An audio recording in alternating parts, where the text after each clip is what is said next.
we've all forgotten what we've lost. But of course, in my generation, I've actually watched wildlife bleed out. When I started keeping serious notes in the year 2000, 20 years ago, of seeing 10 turtle doves in the Forest of Dean and then going for a walk where I saw willow tits, nightingales, cuckoos, wood warblers, pied flycatchers, red starts, and I just thought, well, that's just what a walk around the Forest of Dean is like. Now, the vast majority of those species have disappeared whilst I've been watching them, and I'm only 32.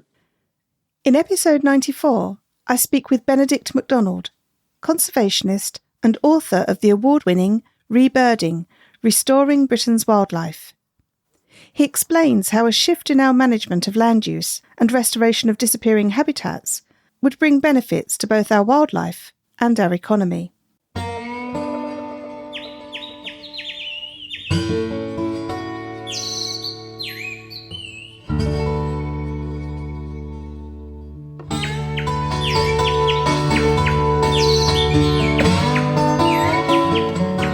Welcome to the Casual Birder podcast.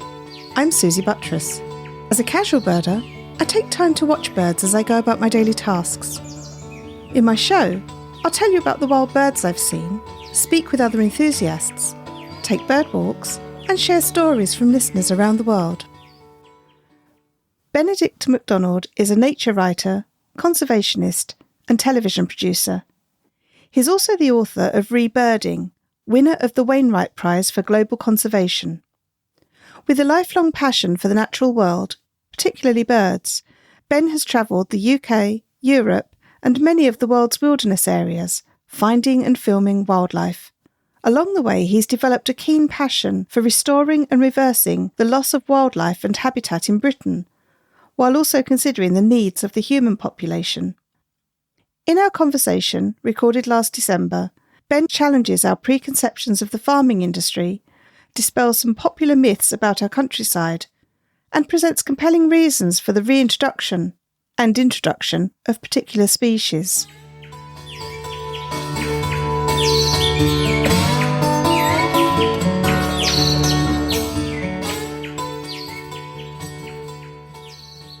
Have you been out birding yet today?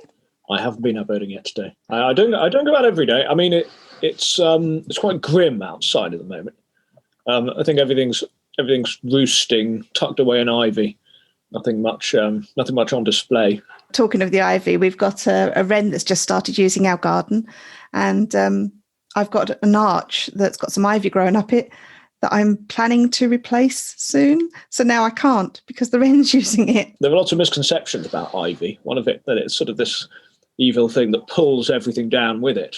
I mean, it's an amazing thing, ivy, because if you think about it, the leaves fall off almost every other tree in the UK except yew and pine, and they don't fall off ivy. So it's the thing where everything roosts when it can't roost anywhere else.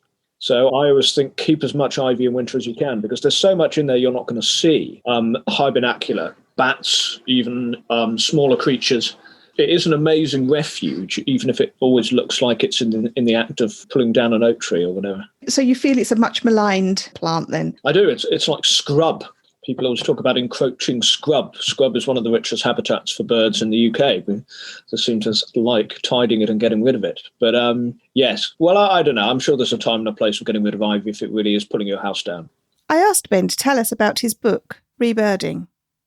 Rebirding is my sort of vision for what Britain could and should look like. So we start with all of the wildlife that we've lost over not only hundreds but thousands of years, and what those, especially the ecosystem engineers like the boar and the beavers and the cattle and other animals used to do.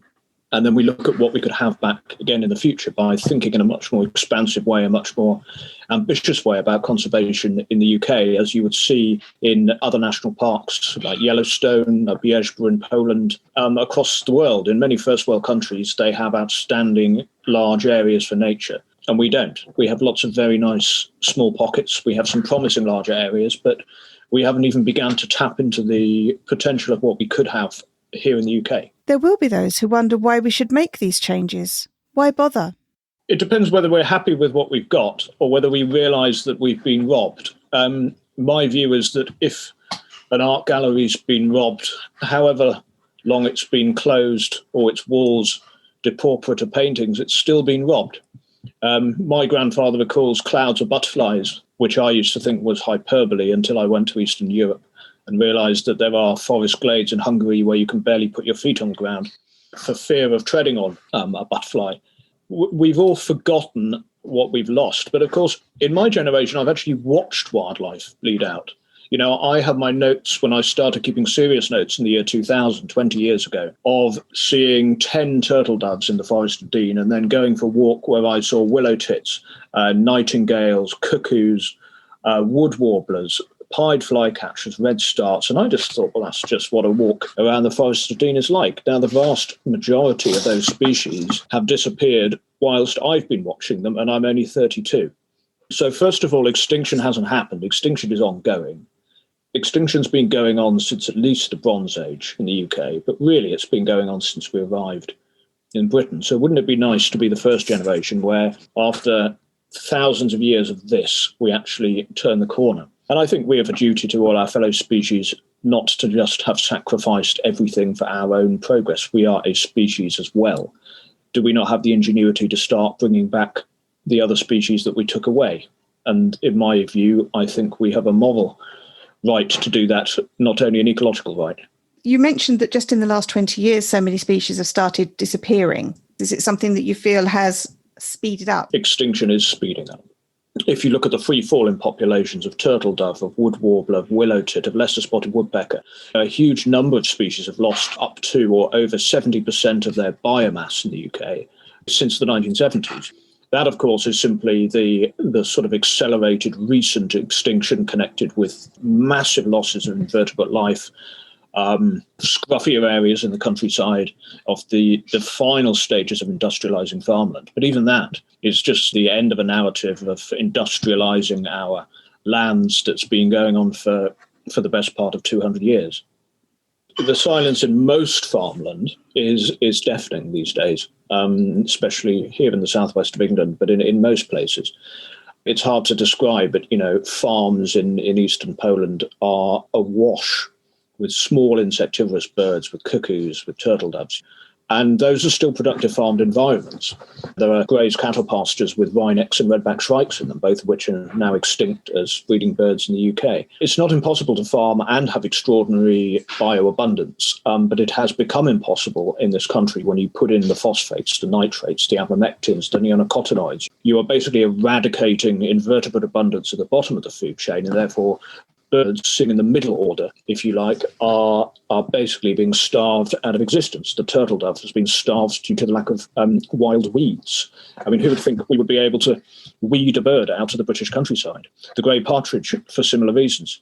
But we have become extraordinarily effective even at eradicating starlings and house sparrows, which were extraordinarily abundant when I was growing up. We live in a small country which has a rising population. With various political changes that are happening, we're going to be even more dependent on our own production of foodstuffs. How can we work with those that are changing the environment for industry or farming? How do we get them on board with wanting to bring the birds back, bring the wildlife back?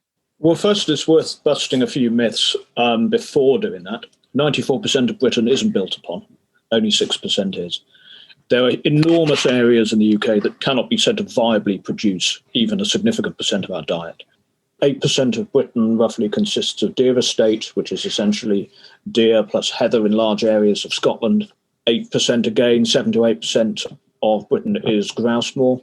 Even in Wales, 88% of the land is given over to predominantly the farming of sheep, livestock farming and all. But that produces less than 1% of British diet. So there are already extraordinary areas of waste. And I don't mean that waste in that that is a legitimate profession, but in terms of the ratios, it is extraordinary. And how much lamb, for example, is shipped abroad, and then how much lamb is shipped from New Zealand, which is the worst carbon footprint flight in the world, to the United Kingdom.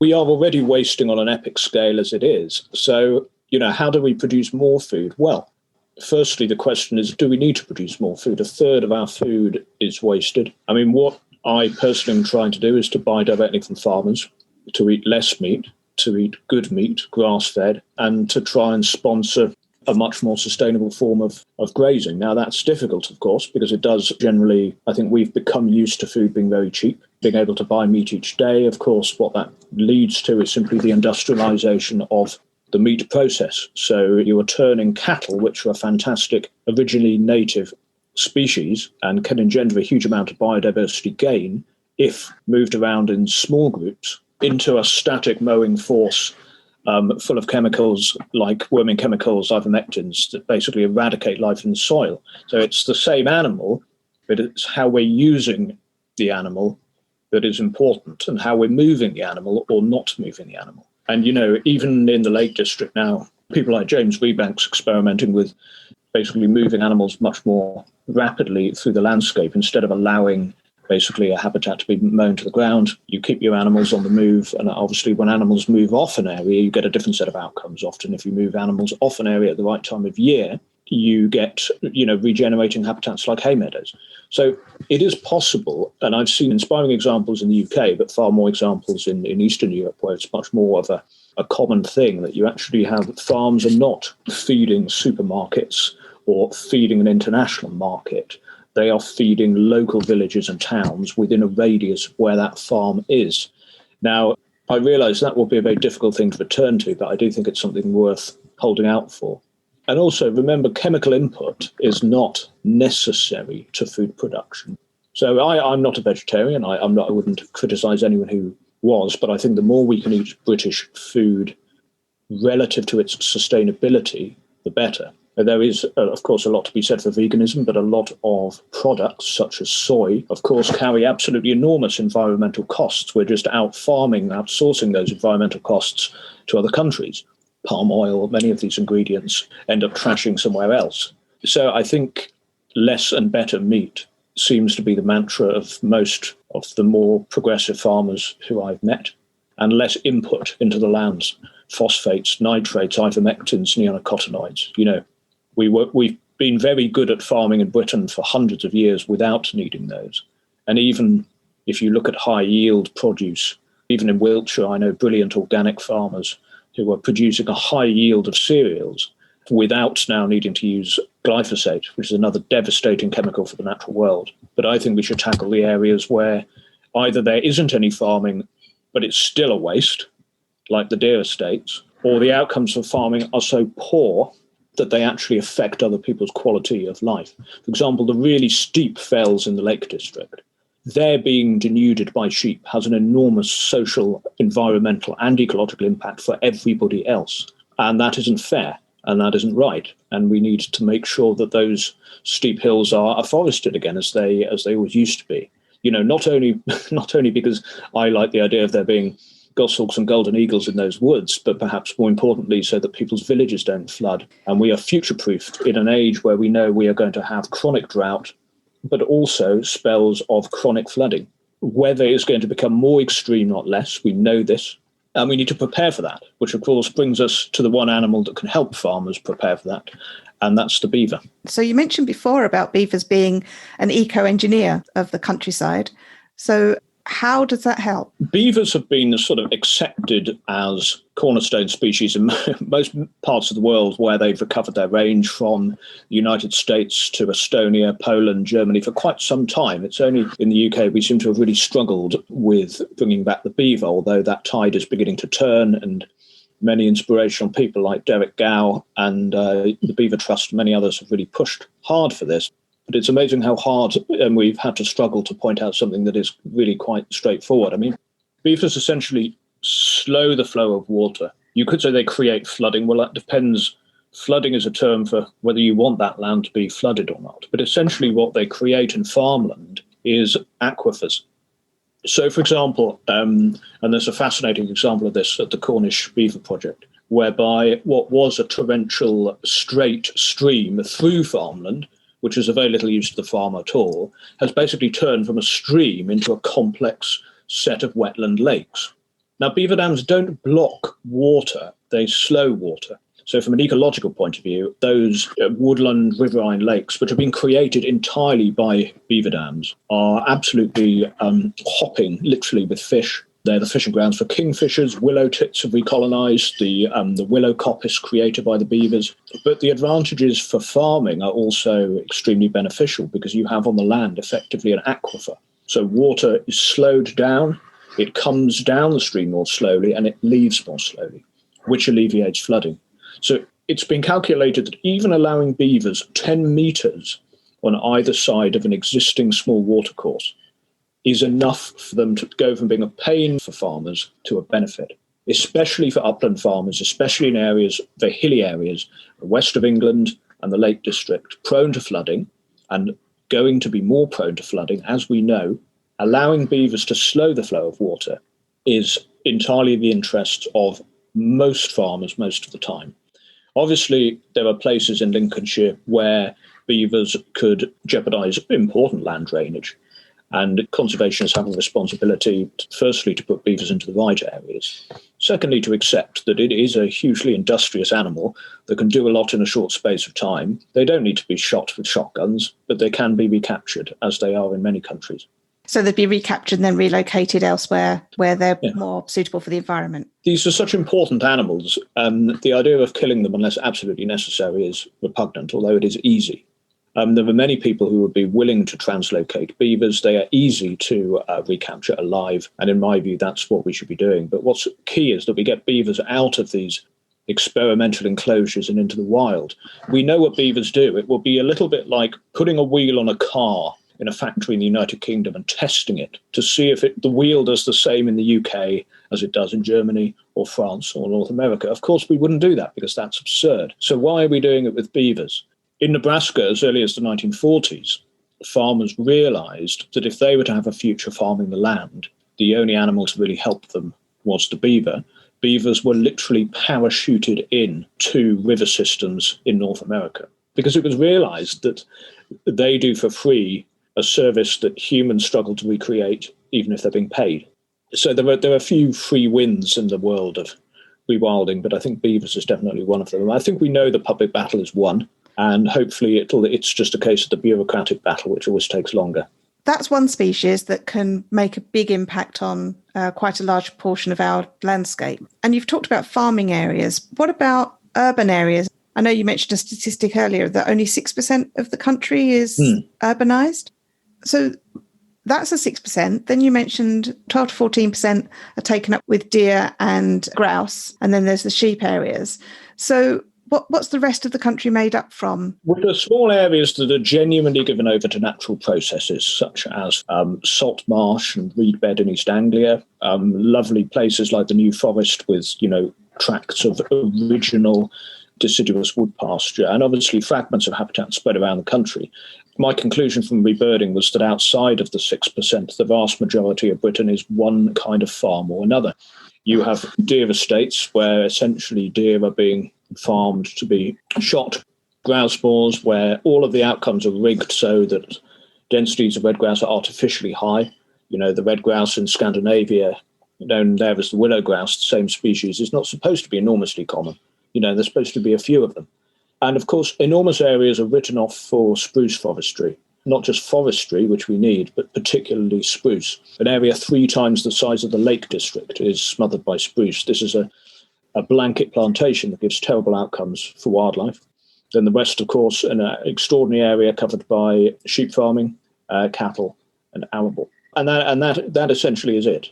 And of course, we have a lot of nestling within those remnant grasslands. I mean, we do, for example, we have the Salisbury Plain, we have the New Forest, we have, some lovely old areas in Dartmoor. Yeah, we're not entirely devoid of life, but in terms at a large spatial scale, we have the New Forest, we have the Spey Valley, we have central areas of the Norfolk Broads, we have the fantastic North Norfolk coast. But we have very few areas of scale, many of those actually forced into the margins where the RSPB, for example, and the wildlife trusts own a lot of their land is marginal coastal land. And there in North Norfolk, you'll find an absolute riot of life along the coast. But it is much more the exception than the rule, and I would like to see that balance rectified, I suppose, between just areas of intensive production, whether that's of livestock, arable farms, or indeed timber, to areas where we say, well, actually, this doesn't have to be a plantation woodland. This could actually be a wild woodland, where The income is powered through ecotourism and public investment, not simply the need to fell huge swathes of spruce quickly and then regrow them again and again and again. You've obviously identified the biggest wins, the places where we really need to work to make those changes. It sounds to me that what you're saying is we need the political input to help encourage farmers to make changes to the way that they produce the food, that the fact that there is a way you can change farming to work with nature rather than produce on a massive scale. We're at an interesting turning point in that there will be no common agricultural policy for the first time in a very long time. You know, the great policy of mass extinction. The common agricultural policy has paid farmers to turn their land into factories. And a lot of farmers didn't actually want to do this. But if they weren't given an economic choice, as many weren't, I mean, the grubbing of orchards in Herefordshire, this kind of little known but extraordinary loss of biodiversity, is just one such example. Most keepers of orchards are remarkably proud of them. There's a heritage there of trees, of birds, of a whole way of life that's essentially been paid to be wiped out for decades by the Common Agricultural Policy. We have to hope that the next policy, which will be orchestrated by the British government, doesn't pay for more of the same. On paper, benefit for public good sounds like a good idea. It's too early to say exactly what that will mean on the land. But I think there will be less money available to pay for factory farming, for farming areas that are patently unsuitable to be farmed, or for paying per head of livestock. I mean, livestock isn't a problem in itself. It is penned and confined livestock in numbers that the natural world has never seen kept in one place, creating this kind of endless pea-green monoculture that you see in many areas. It's numbers of animals, it's what's going into those animals, it's keeping them in the same place. But, you know, that requires a huge amount of subsidy. With less subsidy, there will be less reliance upon basically a guaranteed source of income to farm it intensively. And that may lead to a lot of people innovating and coming up with some really interesting ideas about how to farm better. That feels like it's out of our individual control because it's going to be dealt with centrally by the farmers' unions, by the politicians. What can we as individuals do to help push the decisions towards less intensive farming? I think the choices we make with our diet affect the overall outcome more than we may think. For example, if we all decide to eat no meat, then eventually we will collapse all the livestock farms, but then we may also lose some very interesting outcomes like free roaming animals, you know, the role of animals like cattle in the landscape. So I think we need to be a little bit mindful of that. At the same time, if we all stop eating factory pork tomorrow, that will be a fantastic outcome, because those are horrible, barbaric places for some of the most civilized, intelligent animals. Pigs are remarkable animals, and truly free-range pig farms can actually be extraordinarily good places for wildlife because they're scruffy and diverse. There's a lot of soil disruption, provided, again, the animals have been moved. You know, I'd love to see more pigs back in the countryside, those sort of higgledy-piggledy farms, local farms, feeding local people. When I started talking to farmers after rebirding, it's extraordinary how often they actually want to do the right thing, but the perverse incentives of society prevent that from happening. The simple thing is, it is incredibly hard to make a living keeping truly happy organic pigs. It's very easy to make a living factory farming pigs, but that doesn't make it ethical, that doesn't make it right. So our dietary choices matter. And I wouldn't preach to anyone about what they should eat. I just saying, don't think we can't exercise a personal choice, because the personal choices add up. If everyone is not buying X, Y, and Z from the supermarket, we will kill the market and it will die out. But in terms of what we can do individually, I always think we can operate, any of us, at a house level and a village level. And at an individual level, I think from recall, there are 20 million gardens in the UK. It might even be higher than that. So there's a huge amount we can do. I remember growing up in a garden in a perfectly normal suburban village that had probably 20 breeding pairs of starlings, bullfinches nesting in the hedgerow at the bottom. It had spotted flycatchers in the wisteria on the house. And all of these things we've got rid of through what I refer to as ecological tidiness disorder, essentially tidying our gardens and villages as if they were the inside of our homes. Now, this is a very weird phenomenon for me, because when I come back from Spain or France or in Germany or Eastern Europe in particular, villages, towns, gardens, even industrial estates and cities, an absolute riot of life. I found wrynecks nesting in suburban parks in Hungary. I found places with flocks, literally, if that's the right collective, of roosting long-eared owls. Extraordinary abundance of beetles, nightingales, turtle doves. But the villages there look like ours did about 100 years ago. The houses are covered in vegetation. There are enormous bushes everywhere. There are messy areas of mud. Nobody's going around giving hedgerows bizarre sort of haircuts, removing habitat senselessly. And most of all, local councils, for whatever reason, whether that's financial constraint or just mentality, are not mowing roadside verges to the ground. So much of our destruction of the natural world is senseless. It doesn't have any relation to food production at all. And we don't need to do it. In fact, we would save probably tens of millions if we didn't mow and trim our villages, kill our hedgerows, and try and make everything square and neat and tidy. We don't need to do it. If we just did nothing, we would have more life in our villages. But in our gardens, again, lawns, decking, all of these things, it's much better to be scruffy, plant native bushes, thorn bushes, wildflowers if you can, or just don't mow your lawn 10 times a year. Every time you do it, you're resetting an entire habitat that could become productive for everything from yellow meadow ants to grasshoppers. So there's a huge amount we can do. Spotted flycatchers probably depend on the actions in many of our villages if they're to survive. Starlings depend entirely on us. The house sparrows, swallows, swifts, house martins, blackbirds. There are probably well over 20 species in the UK that actually depend almost entirely on our gardens for whether they go extinct. The hedgehog, for example, has been tidied out of the countryside so effectively that, the scruffy gardens of places in London where log piles, brambles, nettles are often their last refuges. Industrial estates are tragically probably one of the best places to go looking for hedgehogs these days, because you've got all this long scruffiness. That shouldn't be the case. That's what the countryside should look like. But it does mean that our urban areas can be rendered scruffy quite quickly once again.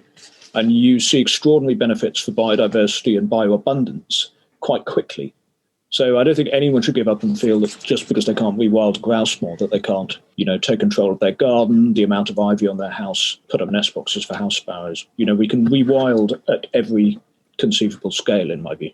That's a really hopeful message, actually. There are things we can do, we can act on in a range of places. So in our external environment, in the choices we make with what we buy, and with lobbying the politicians. We've become accustomed to the idea that, in order to lobby effectively, we're going to accept we need to modify existing outcomes. We're going to modify a sheep farm. We're going to leave a little strip at the edge of an arable farm. That's damage limitation. It's basically accepting there's a massive bomb hole blown in the wall and we're sort of papering around the edges in the hope that we can make the enormous hole disappear. But, lobbying for positive outcomes rather than damage limitation is very different. Lobbying for beavers, not just saying, well, we might consider beavers. Lobbying for national parks that are actually given over to natural processes. Being much more clear about what are the role of ecosystem engineers. Being much more brutally honest that tiny isolated nature reserves clinging onto their species have been failing to do so for 20 years because of trophic isolation and habitat isolation. If you have a small and isolated island population of something like willow tits or nightingales, it's what David Cameron refers to as a series of ecosystem scraps. In other words, it's not that they're parts of a wonderful tapestry. They are already just little shards scattered around the place. It doesn't matter how much effort and time has been put into those. It would be better to put the same effort and time into connecting the landscapes so that they join up again. You could say, well, why do we do both? Well, because we don't necessarily have the time or money to do both. If we're going to save the cuckoo, we have to save it really in the New Forest, in Dartmoor. There are only a couple of landscapes now, possibly the Lake District, where the cuckoo can be saved.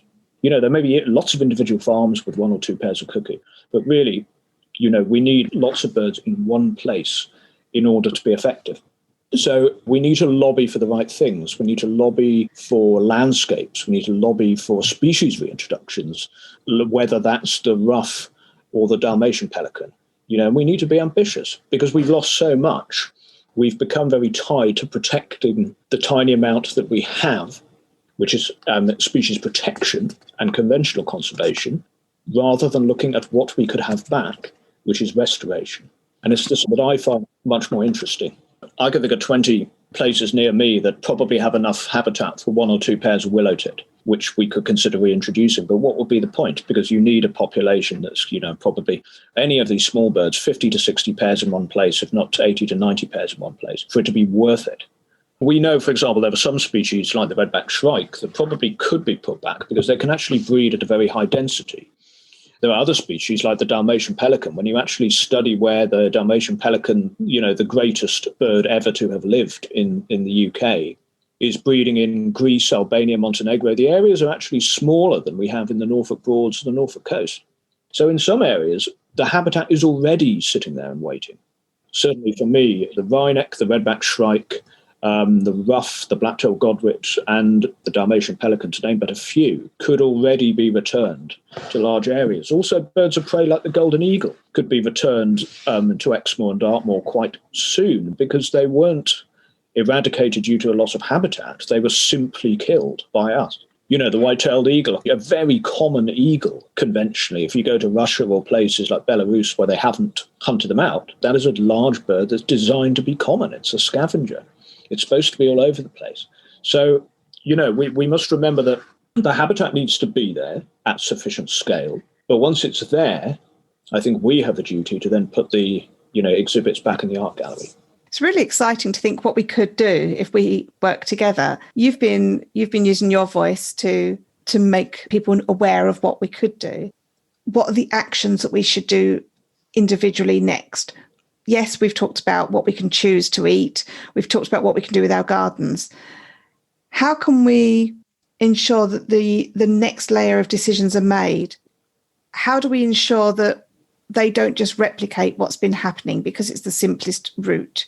It's always difficult, though not impossible, to work out who pulls the strings in government when it comes to the natural world. A lot of it's very reactive. If they get lobbied very hard in the right way by the environment lobby, you might get a good outcome. If they get lobbied by the more conventional farming unions, you get an outcome generally that's worse for wildlife and results in more chemicals and more subsidies for the wrong things. So we need to be much more powerful and effective at lobbying government. The NGOs have the numbers, but do they have the tactics? I don't know. Often charities are prevented from lobbying in a way that private organisations are not. That's potentially problematic, although we are beginning to see lots of people in the private sector and individual landowners lobbying for outcomes that they want to see on their land. And I think, we're seeing quite a few people quite high up in the Conservative Party at the moment with an interest in rewilding as well. But we have to hope that extends beyond, whether it's another Conservative government or Labour government. It has to be, we need a national body on a par with the, fishery services in America, where everyone in there is highly educated about the natural world and realises that unless you protect and enhance it, you're all stuffed. And, we don't have that in the UK. I think we probably have the least effective nature bodies in government, probably in Europe. It sounds like there is a lot of hope. It's not all lost yet. I don't think it's lost yet at all. I mean, if you look at the last 10 years, although we have seen continuous declines in birds, we are now seeing the beaver being accepted and reintroduced onto private estates, national trust land. Hopefully the RSPB will start putting them back into their reserves in Norfolk and in other marshland areas where we can really see what beavers can do. We've seen the extraordinary successes of places like the Knepp Estate. We've seen Glen Feshie turn back into a kind of fledgling pine and birch forest in Scotland, where it was denuded before. We've seen a lot of natural regeneration in Scotland. And of course, there are lots of unofficial conversations happening as well. There are landowners in the East Anglian Fens thinking about, returning really large areas to nature. There's an extraordinary amount of hope and also an extraordinary amount of practical action taking place every year. So I don't think there's any cause to give up, especially now.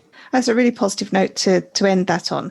Now, you've mentioned in our interview an amazing variety of birds that you've seen that we just don't get the opportunity to see very often in this country. Do you have a garden of your own? I do. So what kind of species do you get in your garden regularly? Well, my garden's growing at the moment. When I arrived, there was already an amazing stand of teasels. So I've always been blessed with a nice population of goldfinches, which are just a joy. And there's actually a huge scruffy stand of elder growing at the back of the garden, which has blackcaps, chiffchaffs, and I do get bullfinches coming in occasionally, one of my favourite birds. But it's very low on sort of big, dense bushes for nesting. So I have a robin that already nests in a little rocky enclave in the wall on the right-hand side. They raised 2 families of chicks this year, which was lovely. Oh, wow. And some dunnocks and some blackbirds. But I'm trying to create more nesting habitat and more feeding habitat as well. So I've got 50 species of wildflower in so far. Next year is going to be the year when hopefully they all really push up and start attracting more pollinators. Got a healthy colony of yellow meadow ants, which means I do get green woodpeckers coming in, which is great. Oh, fantastic. And I am ambitiously, I've got a very large pine tree at the bottom of the garden. It's not an enormous garden, but it's an enormous tree relative to the size of the garden. So I am going to put up, and humour me here, I'm going to put up a box for tawny owls, because there's actually a really good population of tawny owls in eastern Bristol, probably loads of hunting opportunities, but maybe not that many places to nest. And believe it or not, tawny owls can nest in gardens, as long as you leave them in peace. Being nocturnal species, you give them a nice big nest box. I mean, I imagine it will probably be nicked by a jackdaw or a stock dove, but it's worth giving it a go. And I've put swift boxes up this winter. There's still a good population of swift where I live, and I'm really hoping to be able to attract them in by playing their calls. Yes, that's the thing I've not been doing. So we put a couple of boxes up last year, and we do have swifts in the environment, but because I live on quite a closely housed suburban estate, I've felt awkward about playing the calls. So the swifts haven't found the boxes. Right. So I might have to kind of get over that, because the boxes are there, the swifts are around. We just need to be able to entice them in. Do you feed your birds? Do you give extra food to your birds in your garden? I do to some degree. I mean, at the risk of being sort of completely attacked on all fronts, it is questionable to what degree it's a good idea to feed your birds. On the face of it, it gets them through the winter, yes. But if we look at it from a more of an evolutionary point of view, you are perhaps getting birds through the winter that weren't necessarily designed to get through the winter. Even your sickliest blue tit can survive. We've actually seen in the countryside an enormous proliferation of blue tits and grey tits, which of course sounds great until you realise that they quite aggressively outcompete species like willow tits and marsh tits, particularly willow tits, for their nest sites. So, of course, willow tits and marsh tits being tied far more to thickets and dense woodland scrub areas are far less likely to visit our gardens and have the same benefit. Great spotted woodpeckers, of course, which love visiting our gardens, have been proven to be powerful factors in the accelerating the demise of the willow tit and to some degree the lesser spotted woodpecker, because they dig these species out of their nests. So it's not entirely clear-cut whether feeding your birds on bird feeders is the best idea. I personally favour creating feeding areas that are natural, whether that's a bit of rough grassland, nettle patch, disturbed soil, lots of little hawthorns, basically insect and weed generators, and obviously not spraying your lawn, not putting in any chemicals, so you make sure that you've got lots of cutworms for starlings or meadow ants for green woodpeckers, that sort of thing. But of course, I can do that because I'm young and it's easy for me to get out into the garden at the moment and plant all this stuff. I would never judge anyone for having bird feeders. I'm just saying, and obviously they bring great joy to those with limited mobility who can only, sometimes watch through the window. I still favour the wilder ways of Absolutely. if possible, I suppose. Yeah, I think one of the things that I've really noticed is that by having feeders, you are so much more aware of birds in the environment, because a lot of people go through their lives not even noticing the birds. And if you're not even noticing them, you're not thinking about nature. You're not thinking about what our country needs to do. So yeah, I absolutely agree. Providing natural food in terms of the plants you grow and the ways you keep your garden have got to be the best way. But yes, I still advocate feeding if it means that people notice their birds more. And exactly. It's public engagement and it puts birds on display that you wouldn't otherwise, or maybe the layperson might not ever otherwise notice. Do read Ben's book, Rebirding, Restoring Britain's Wildlife. You can follow him on Twitter at Rebirding1 and check out his website at ben-macdonald.co.uk.